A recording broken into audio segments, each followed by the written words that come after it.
नमस्कार, मी अमृता आपलं स्वागत करत आहे ऑलवेज फूडी रेसिपी यूट्यूब चॅनलवर. आपण आज स्नॅक रेसिपी पाहणार आहोत. त्यासाठी साहित्य लागेल मुरमुरे, तेल, मीठ, लाल तिखट, कोथिंबीर, जिरे, धने आणि ओवा याची मी छान बारीक पूड करून घेतलेली आहे.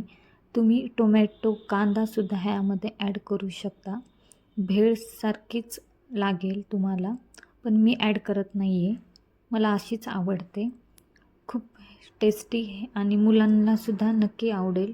तुम्ही ट्राय करून नक्की बघा.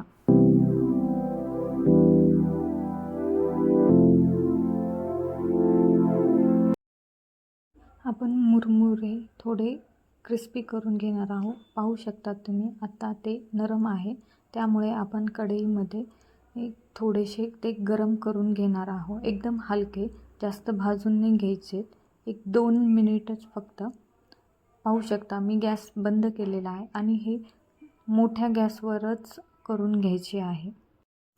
क्रिस्पी होईपर्यंतच आपण त्याला भाजून घेणार आहोत, जास्त पण नाही. आता पाहू शकता तुम्ही, मुरमुरे बघा छान क्रिस्पी झालेले आहे. चला तर मग आपण कृतीकडे वळू.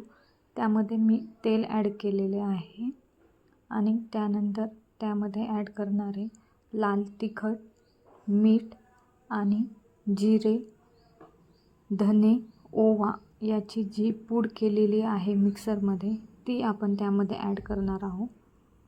मी थोडी ती जास्त ॲड करणार आहे, कारण खूप टेस्टला छान लागते. तुम्ही पण ट्राय करून नक्की बघा.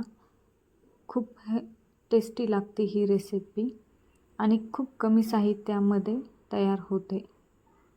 आवडले असेल तर लाईक करायला विसरू नका. सगळे साहित्य व्यवस्थित मिक्स करून घेणार आहोत. मिक्स केल्यानंतर आपण त्यामध्ये ॲड करणार आहोत कोथिंबीर. खूप छान लागते ही रेसिपी, झटपट होणारी आहे आणि कमी साहित्यात, कमी वेळेमध्ये, आणि पोट पण भरते. लहान मुले देखील खाऊ शकतात. ट्राय करायला विसरू नका आणि रेसिपी आवडली असेल तर चॅनलला सबस्क्राईब करायला देखील विसरू नका. अशीच हेल्दी रेसिपी पाहण्यासाठी धन्यवाद. भेटू आपण पुढच्या रेसिपीमध्ये. पाहू शकतात किती छान दिसत आहे. दह्यासोबत तर अप्रतिम लागते. ट्राय करायला विसरू नका.